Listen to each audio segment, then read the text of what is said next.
ইসলামী খেলাফত, ইসলামী রাষ্ট্র প্রতিষ্ঠিত হলে জনগণের কি লাভ। আজকে আমরা এই তারই ধারাবাহিকতায় আজকে তৃতীয় জুম্মায় আমরা সেই ইসলামী খেলাফতের যে সুফল তারই সংক্ষিপ্ত আকারে কিছু কথা বলার চেষ্টা করব ইনশাআল্লাহ। আমি শুরুতেই সূরা হজের 55 নম্বর আয়াত আমি ইতিমধ্যে তেলাওয়াত করেছি। আল্লাহ রাব্বুল আলামিন বলছেন, ফাল্লাযিনা আমানু ওয়া আমিলুস সালিহাতি লাহুম মাগফিরাতুন ওয়া রিজকুন কারীম। অর্থাৎ সুতরাং যারা ঈমান আনে এবং সৎ কাজ করে, আল্লাহ রাব্বুল আলামিন তাদের জন্য বলছেন যে রয়েছে তাদের জন্য ক্ষমা এবং সম্মানজনক রিজিক। অর্থাৎ যারা ঈমান এনেছে, যারা আল্লাহর প্রতি ঈমান এনে সৎ কর্ম ভালো কাজ করে, যাদেরকে ক্ষমতা দিয়েছি, যারা ক্ষমতার অধিকারী, যারা খেলাফত পাবে, অভিভাবক যারা রাষ্ট্রের অভিভাবক, এরা যদি সৎ কাজ করে আর এরা যদি তাদের সেই জবাবদিহিতামূলক জীবনযাপন যদি ওই সকল রাষ্ট্রপ্রধান, ওই সকল রাষ্ট্র ক্ষমতায় যারা যায়, তারা যদি আল্লাহ রাব্বুল আলামিনকে ভয় করে রাষ্ট্র পরিচালনা করে, জনগণকে যদি সেই প্রোটোকল দেয়, প্রোটেকশন দেয়, আল্লাহ রাব্বুল আলামিন বলছেন যে তাদের জন্য রয়েছে ক্ষমা এবং সম্মানজনক রিজিক। তাদের খাদ্যের কোনো অভাব হবে না। এই খাদ্যের জন্য কাউকে খুন করা লাগবে না, কাউকে অন্যায়ভাবে হুমকি দিয়ে রিজিক অন্বেষণ করা লাগবে না, রিজিকের জন্য চিন্তাই করতে হবে না। তোমরা রিজিকের জন্য চিন্তা করো কেন?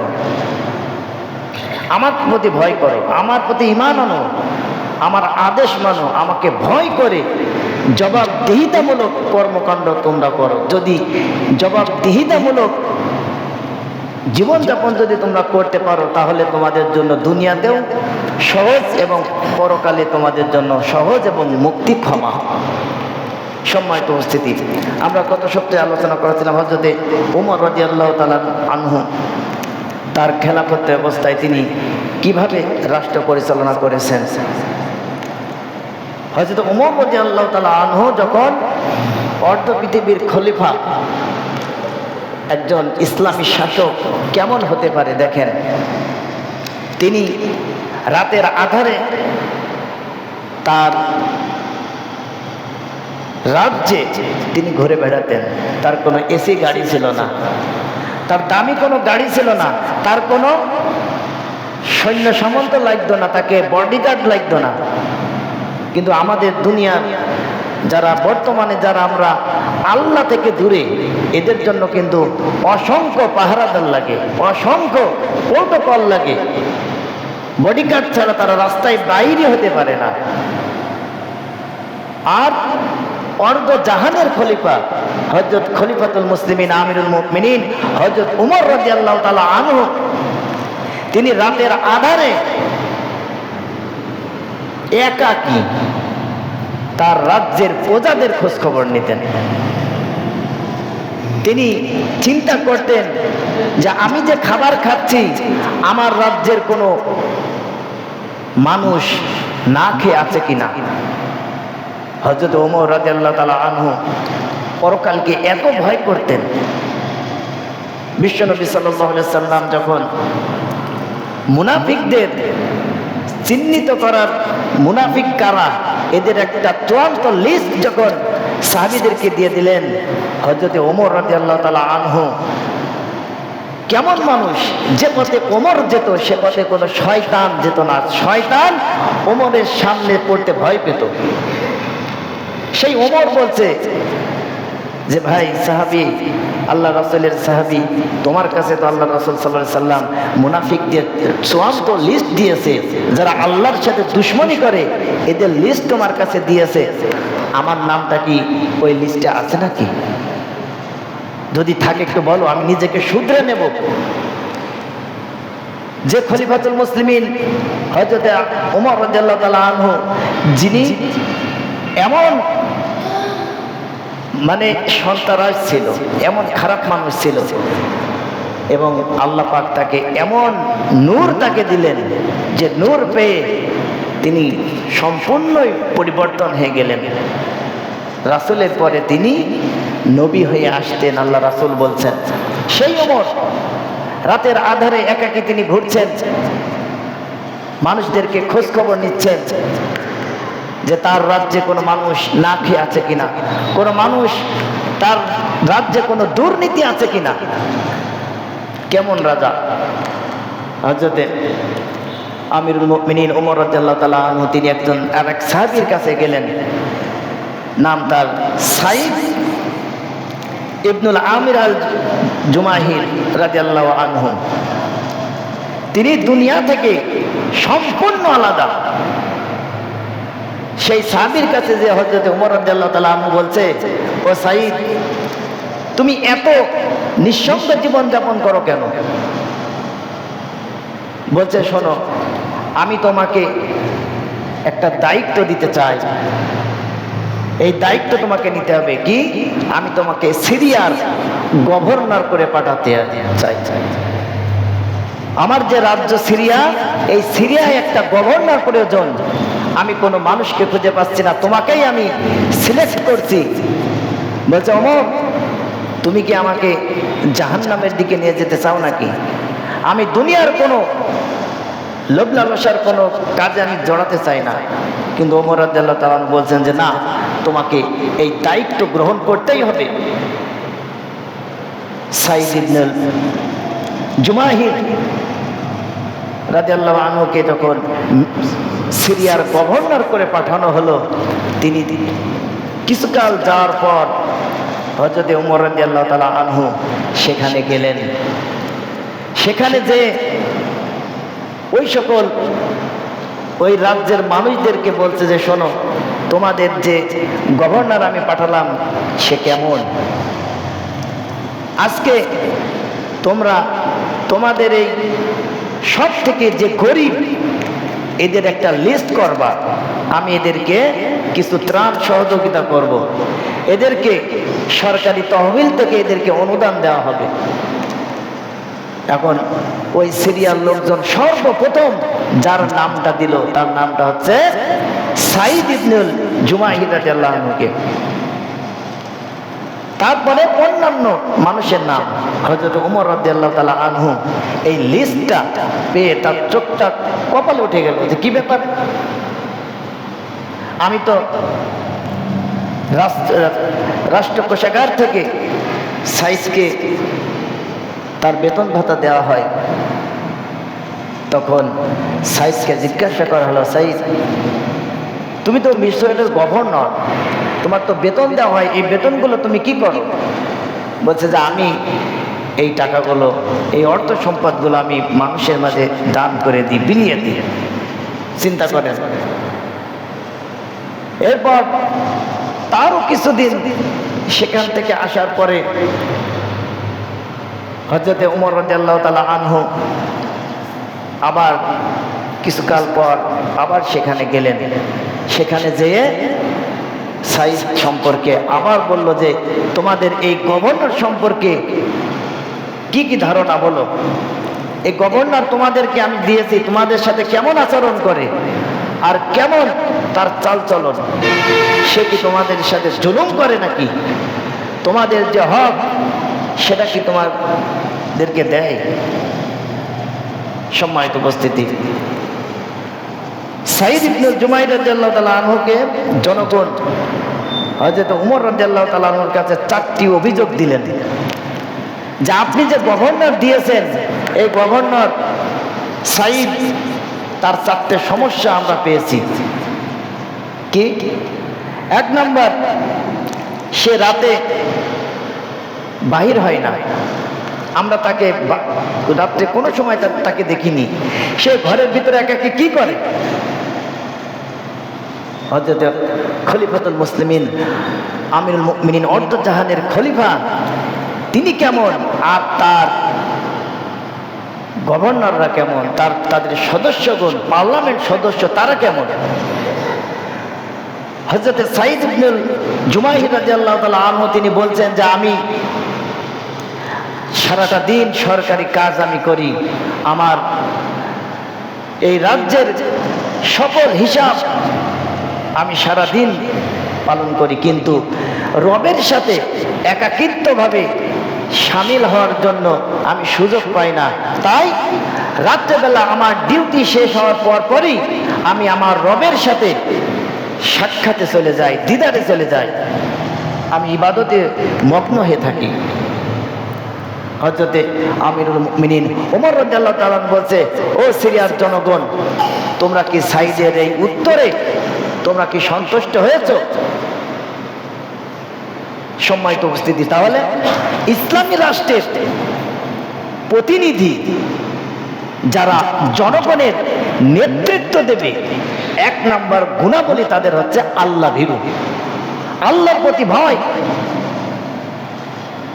এখান থেকে আমরা যে জিনিসটা বুঝতে পারছি যে ইসলামী রাষ্ট্র অর্থাৎ জনগণের প্রতিনিধিত্ব যারা করবে, যে বা যাহারা যেই করুক না কেন, যারা করবে এদের আল্লাহর সাথে প্রথমত সাক্ষাৎ থাকতে হবে, আল্লাহর সাথে ভয় থাকতে হবে। তাহলে আল্লাহর সাথে যদি যোগাযোগ না থাকে, আল্লাহর ভয় যদি অন্তরে না থাকে, তাহলে মানুষের সাথে সে কেমন আচরণ করবে? আল্লাহর ভয় ভিতরে না থাকলে সে তো মানুষকে মানুষ বলে মনে করবে না। হযরত ওমর বলছে, ও সিরিয়ার জনগণ, তোমরা কি সাঈদের এই উত্তর শুনে সন্তুষ্ট হয়েছে? বলছে, হ্যাঁ, অবশ্যই আমরা হয়েছি। সে তার রবের সাথে অবশ্যই সাক্ষাৎ করতে পারে। দ্বিতীয় আরেকটা প্রশ্ন, সেটা হচ্ছে সে অফিসে দেরি করে আসে, অফিসে যখন আসে তখন সে দেরি করে আসে, টাইম মতো সময় মতো অফিসে পৌঁছাতে পারে না।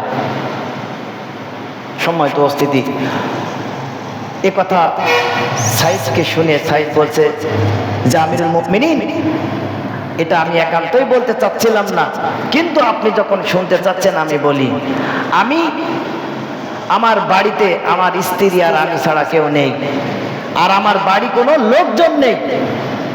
আমি যখন বাসায় যাই, বাসার থেকে আসার পরে আসার সময় আমি জাতা নিয়ে বসি, আটা পিষি, গম পিষি, এটা আটা পিষে আমি এটাকে রুটি করে, খামির করে রুটি বানিয়ে আমি নিজে স্ত্রীর কাজে সহযোগিতা করে তৈরি করে খেয়ে আমার বাড়ি ঘর গোছগাছ করে আসতে আমার দেরি হয়ে যায়। সম্মানিত উপস্থিতি, তাহলে কেমন গভর্নর দেখেন, একটা গভর্নর তার বাড়িতে কোনো চাকর নেই, কিন্তু আমাদের বর্তমান বাংলাদেশে যে প্রাক্তন প্রধানমন্ত্রী, তিনি একদিন সংবাদ সম্মেলনে বলছে যে আমার অফিসের পিয়ন সে নাকি 450 কোটি টাকার মালিক। চিন্তা করেন, তাহলে ওই পিয়নের তারও চাকর আছে, তার চাকরের চাকর আছে। এটা হলো দুনিয়ার। আর একজন প্রেসিডেন্ট, একজন গভর্নর, একজন মন্ত্রী, তিনি আটা ফেসছে, গম ওড়াচ্ছে, তারপরে আটা তৈরি করে জাতায় পিষে সেটাকে রুটি বানিয়ে স্ত্রীর কাজে সহযোগিতা করে খেয়ে তারপরে অফিসে আসতে হচ্ছে। তাহলে তারা কেমন? এটাই হচ্ছে ইসলামী খেলাফতের, ইসলামী রাষ্ট্রের, ইসলামী নেতৃত্বের যারা দেয় এদের, আর যাদের ভিতরে ইসলামিক আল্লাহর ভয় নেই, যারা আল্লাহকে বাদ দিয়ে সমাজ পরিচালনা করতে চায়, এদের মাঝে এই হচ্ছে পার্থক্য। সময় উপস্থিত, তা না হলে এত দুর্নীতি, প্রত্যেকটা খাতে খাতে, প্রত্যেকটা পদে পদে দুর্নীতি। শুধু বিল পাস করেছে আর দুর্নীতি করেছে। সম্মানিত উপস্থিতি, দ্বিতীয় প্রশ্ন, হযরত ওমর যখন এই উত্তর শুনছে, ওমর বলছে যে যেন আমার পায়ের মাটি খসে যাচ্ছে, আমার পা যেন মাটির নিচেই দেবে যাচ্ছে, যে আমি কেমন গভর্নর দিয়েছি। আমি তো সাঈদের খোঁজখবর, আমি তো একজন প্রধানমন্ত্রী হিসেবে সাঈদকে সেইভাবে পর্যালোচনা করতে পারছি না, এই ভয় ওমরের ভিতরে গিয়েছে। তৃতীয় প্রশ্ন বলা হচ্ছে যে এই সাইদ যে গভর্নর, দেখেন গভর্নরের দোষ ধরছে জনগণ। জনগণ তার রাজ্যের রাজার মন্ত্রীদের দোষ ধরছে, আর এটা ওপেন। ইতিমধ্যেই আমাদের যিনি অন্তর্বর্তী সরকারে আছেন ডক্টর মোহাম্মদ ইউনূস সাহেব, তিনি একথা বলেছেন যে আপনারা আমাদেরকে দোষ ধরুন, আপনারা দোষ ধরুন, আমাদের দোষ ধরুন। কিন্তু আমরা তো এই সমালোচনা, অনেকেই সমালোচনা এগুলো নিতে পারছি না। সম্মানিত উপস্থিতি, আপনার সম্বন্ধে যত সমালোচনা করবে এটা আপনার জন্য প্লাস পয়েন্ট। কারণ আপনার ভুল যদি কেউ ধরিয়ে না দেয়, আপনি কিভাবে, এটা আয়না, আয়নার কাজ হচ্ছে কি? আয়নার কাজ হচ্ছে প্রতিচ্ছবি। আপনি আয়নার সামনে যদি টুপিটা যদি একটু ব্যাকা করে দাঁড়ান, আয়না আপনার ওই টুপি ব্যাকা অবস্থায় দেখাবে, টুপি সোজা করে দেখাবে না। এখন আপনি কি রাগ করবেন? হ্যাঁ, যে আমার টুপি ব্যাকা দেখালি কেন? এই রাগ করে কি আপনি আয়না ভেঙে ফেলবেন? সম্ভব হবে? আর যদি আপনি আয়নায় ভেঙে ফেলেন, আপনি কি বলা হবে? পাগল বলা হবে। সম্মানিত উপস্থিতি, হয়তো আপনার আলোচনা সমালোচনা হয়, আপনাদের সম্পর্কে কিছু কথা বলা হয়, যারা নেতৃত্ব অবস্থান বর্তমানে আছেন তাদের সম্বন্ধে হয়তো কিছু কথা বলা হয়। এতে দোষের মনে করে নিল ক্ষতি, নিজেদেরই ক্ষতি। আলোচনা সমালোচনা করতে হবে, আর সমালোচনা করা মানে কি? আমি সেটা থেকে, সেই ভুল থেকে শুধরে যাব, আমি ভালো কিছু করার সুযোগ পাবো।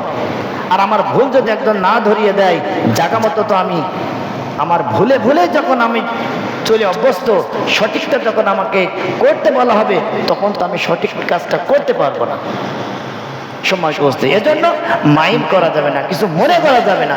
মনে করলেই নিজের ক্ষতি, নিজের লস। এতে মানুষ থেকে আলাদা হয়ে যেতে হবে। এই সমালোচনা ইসলামী রাষ্ট্র দেয় যে সমালোচনা তোমরা করো গভর্নরের সামনে এবং প্রধানমন্ত্রীকে বসিয়ে রেখে তার সমালোচনা করা হচ্ছে, বিচার করা হচ্ছে। একজন গভর্নরকে বলা হচ্ছে যে এই সাইদ 3 নম্বর যে অভিযোগ, মাসে একবার সে অফিসে আসে না, একবার সে মাসে অফিসে আসে না। সাইদ, তুমি কেন অফিসে আসো না? বলো, কি কারণে তুমি অফিসে আসো না? সম্মানিত উপস্থিতি, আমি শোনাচ্ছি আপনাদের এই গল্প। এটা ইসলামী খেলাফত প্রতিষ্ঠিত হলে কারা বেশি জবাবদিহিতা করবে? কিন্তু আমরা জনগণ জবাবদিহিতা করি, আর যারা রাজা প্রজা, যারা মন্ত্রী, যারা মিনিস্টার, যারা মেম্বার, চেয়ারম্যান থেকে এমপি থেকে শুরু করে, এরা জবাবদিহিতার ঊর্ধ্বে চলে যায়, আর আমরা সাধারণ পাবলিক আমাদের জবাবদিহিতা করতে হয়। সময় সমস্ত আমাদের চেষ্টা থাকতে হবে। অল্প অল্প করেই তো, তিল তিল করেই তাল হয়। একবারে রাষ্ট্র, ইসলামী রাষ্ট্র কায়েম হবে না, সম্ভব না। আস্তে আস্তে আস্তে আস্তে মানুষের ঈমান গাঢ় হলে তারপরেই না ইসলামী রাষ্ট্র কায়েম হবে। এবং বলা হচ্ছে সাইদ, তুমি মাসে একবার কেন অফিসে আসো না? বলো। সাইদ বলছে, আমিরুল মুমিনিন, খলিফাতুল মুসলিমিন হযরত ওমর রাদিয়াল্লাহু তাআলা আনহু, আপনি শোনেন, আমার একটা পোশাক, এই পোশাক এবং আমার স্ত্রীর পোশাক আছে, তাদের আলাদা আলাদা। এই পোশাকগুলো পরিষ্কার করে শুকিয়ে নিতে সময় লেগে যায়, অর্ধবেলা চলে যায়, আর বাকিটা সময় দেরি হয়ে যাওয়ার কারণে আমি অফিসে আসি না। চিন্তা করেন, একজন গভর্নরের পোশাক হচ্ছে একটা, আর আমাদের মতো সলিমদ্দি কসিমদ্দিদের পোশাক, আমি হুজুরির, আমার মতো একটা সুটকে হুজুরির পোশাক করাটা ঠিক নেই, আমার নিজেরই ঠিক নেই। কত পোশাক, পাঞ্জাবি,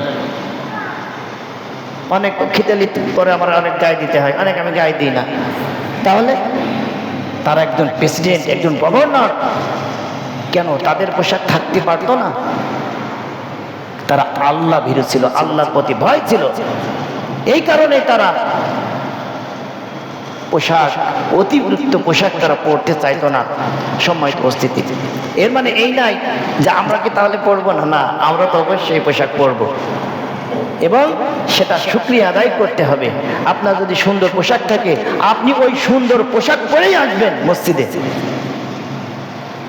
আমরা কি করি, সব থেকে নর্মাল পোশাকটা পরে চলে আসি না। আপনি দেখাবেন যে আপনার রব, আপনার আল্লাহ আপনাকে নিয়ামতটা দিয়েছেন এবং শুকরিয়া আদায়ার্থে আপনি এটা পড়বেন, অহংকার করার জন্য না। আপনার রব যে আপনাকে দিয়েছেন এটা আপনি দেখাবেন না, অবশ্যই রবকে দেখাবেন, শুকরিয়া আদায় করবেন, এতে অহংকারের কিচ্ছু নেই। তাহলে 3 নম্বর প্রশ্ন শুনে ওমর বলছে, কি অবস্থা, আমি একটা পোশাক আমার শুকিয়ে আসতে আসতে, তাহলে তারা মাসে একটা পোশাক তারা ব্যবহার করতো ওইভাবে। 4র্থ প্রশ্ন হচ্ছে, তুমি বিচার কাজ করতে করতে মাঝে মাঝে অজ্ঞান হয়ে যেতে, সেন্সলেস হয়ে যেতে কেন, অচেতন হয়ে যেতে কেন? হযরতে সাঈদ ইবনে জুমাইর রাদিয়াল্লাহু তাআলা আনহু তিনি বলছেন যে, ওমর খলিফাতুল মুসলিমিন, আমি হযরতে খুবাইব রাদিয়াল্লাহু তাআলা আনহুকে ইসলাম গ্রহণ করতে দেখেছি। তিনি যখন ইসলাম গ্রহণ করেন, এই ইসলাম গ্রহণের সময় তাকে যেভাবে শাস্তি দেওয়া হয়েছে, যেভাবে টর্চার করা হয়েছে, যেভাবে জুলুম নির্যাতন করা হয়েছে, আমি ওই সময় খুবাইবের জন্য কিচ্ছু করতে পারিনি। আমি কিচ্ছু করতে পারিনি সে সময়, আমি তো ইসলাম গ্রহণ করিনি। আমি খুবাইব কিচ্ছু করতে পারিনি, একটু সহযোগিতা পর্যন্ত করতে পারিনি।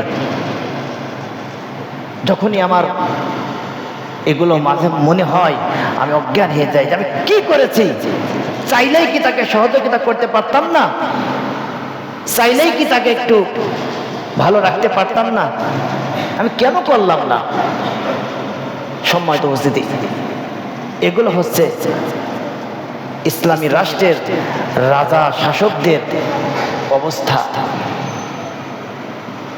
খুবাইব রাদিয়াল্লাহু তাআলা আনহুকে যখন গ্রেফতার করা হলো, তাকে গ্রেফতার করে বলা হচ্ছে, আমরা মুহাম্মদের প্রতিশোধ নেব। খুবাইব, তুমি যদি মুহাম্মদ সাল্লাল্লাহু আলাইহি সাল্লামকে আমাদের কাছে এনে দিতে পারো, আমরা তোমাকে ছেড়ে দেব।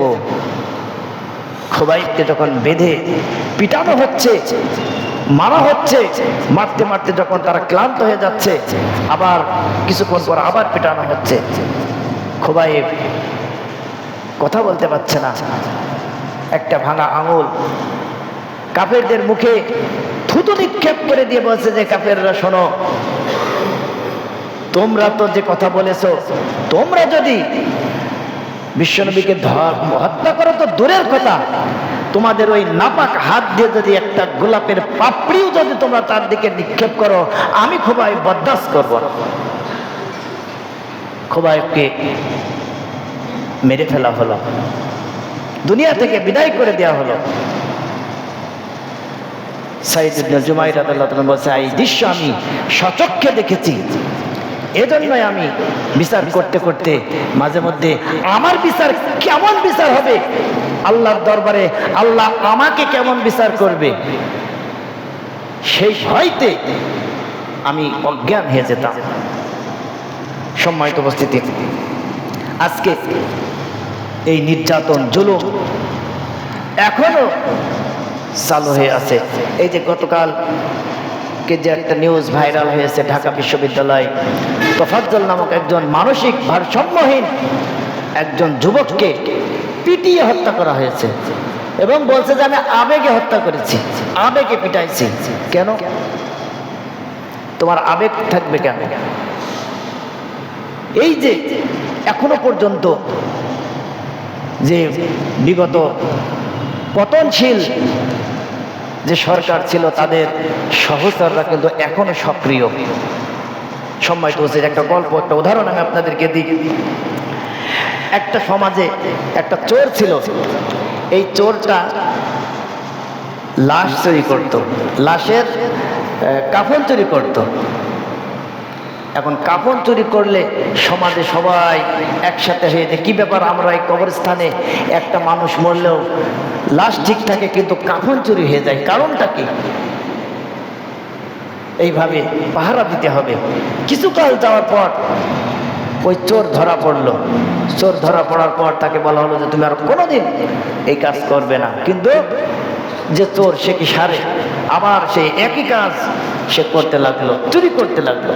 ওই কাফন, মানুষ মারা যায়, কাফনটা চুরি হয়ে যায়, মানুষ ঠিকই থাকে। কিছুকাল যাওয়ার পর ওই চোরটা মারা গেল। মারা যাওয়ার পর এখন তার 4 জন সন্তান ছিল। এই সন্তানেরা বলছে, সন্তানেরা যখন বাইরে যায় তখন মানুষজন তাদেরকে বলে যে কাফন চোরেছে। বিশালই ব্যাপার, এই কুরটনা তো ঘুচাতে হবে, এই বদনামটা ঘুচাতে হবে। কি করা যায়? তারা 1 সপ্তাহ ধরে খানা করলো, 1 সপ্তাহ ধরে। কিন্তু এরপরেও তারা যখন বাইরে বেরোয় তখন তারা বলে যে ওই দেখ কাফন চোরের ছেলে যাচ্ছে। তখন ওরা একটা যুক্তি করলো যে আমার বাপ যে কাজ করেছে আমরা সেই কাজই করব, আমাদের এই বদনাম তো ঘুরছে না। এরপর যখন মানুষ মারা যায় ওই সন্তানেরা যুক্তি করে যে কাফন চুরি করে, আর কি করে একটা মাথায় একটা বড় পেরেক মেরে পিঠে ধোয়া আসে। তখন লোকজন বলছে যে আগের চোর তো অন্তত কাফনই চুরি করে নিয়ে যেত, আর এই চোর তো এখনো মারাত্মক চোর। এর চোর তো শুধু কাফনই চুরি করে না, সাথে পেরেকও মেরে দিয়ে যায়, এটা আরো ভয়ঙ্কর চোর। সম্মানিত উপস্থিতি, বিগত সরকার আমাদের বলতে বাধ্য হচ্ছে আমরা, এমন কর্মকাণ্ড চলছে, সে তো চুরি করে গিয়েছে, এখনো যারা আছে তারা তো লুটপাট করছে এবং মানুষদেরকে নিরপরাধে মেরে হত্যা করছে। আমরা বলতে বাধ্য হচ্ছি আগেরাই তো ভালো ছিল। সম্মানিত উপস্থিতি, আমরা একে কাদা ছোড়াছড়ি ওকে কাদা ছোড়াছড়ি করছি, আমরা এখনো ডেঞ্জার জোনের ভিতরে আছি, এখনো অপশক্তি সাড়া দিয়ে আছে। আমরা যদি ঐক্য না থাকি, আমরা সবাই যদি আমাদের ভিতরে ঐক্য না থাকে, তাহলে কিন্তু আমাদের এই স্বাধীনতা ধূলিসাৎ হওয়ার সম্ভাবনা রয়েছে। আমাদেরকে কিন্তু সজাগ থাকতে হবে। এই যে তোফাজ্জল নামক যে ছেলেটাকে মেরে ফেলা হলো, এ কেন মরলে এ নিজে জানে না। সম্মানিত উপস্থিতি, এজন্য কোথায় কোথায় যারা কষ্ট করে এই দেশটাকে আবার পুনরুদ্ধার করলো জালিম থেকে, এদেরকে দোষারোপ করা হচ্ছে। মাইল্লা ছাত্রলীগেরা দোষ হচ্ছে এই মেধাবীদের। প্রকাশ্যে এসেছে যে ছাত্রলীগের এরাই মেরেছে। সম্মানিত উপস্থিতি, এখনো আমরা মানুষের প্রতি, আমরা অপরের প্রতি ঘৃণা থেকে উঠে আসি, আমরা সবাই একতাবদ্ধ হই। পিলার যদি থাকে তাহলে কিন্তু সাথ দেওয়া যাবে, আর পিলার না থাকলে সাথ দেওয়া যাবে না। আমাদের দেশটা যদি ঠিক থাকে, আমরা যেখানে যাই, নেতৃত্ব আমরা যারাই যাই, আমরা দেশ চালাতে পারবো। আর দেশটা যদি সঠিক না থাকে, আমরা কিন্তু দেশ চালাতে পারবো না।